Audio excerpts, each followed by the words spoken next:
एकस्थङ्कदपुन्नारी व्याप्तलोकत्रयं दिशा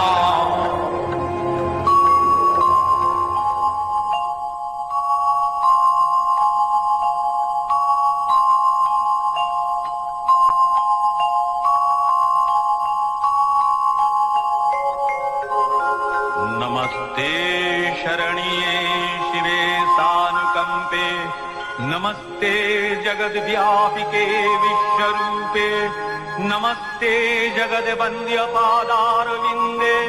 नमस्ते जगत्तारिणि त्राहि दुर्गे नमस्ते जगच्चिन्त्यमानस्वरूपे नमस्ते महायोगिनि ज्ञानरूपे नमस्ते सदानंदनंद स्वरूपे नमस्ते जगत्तारिणि त्राहि दुर्गे अनाथस्य दीनस्य तृष्णातुरस्य क्षुधार्तस्य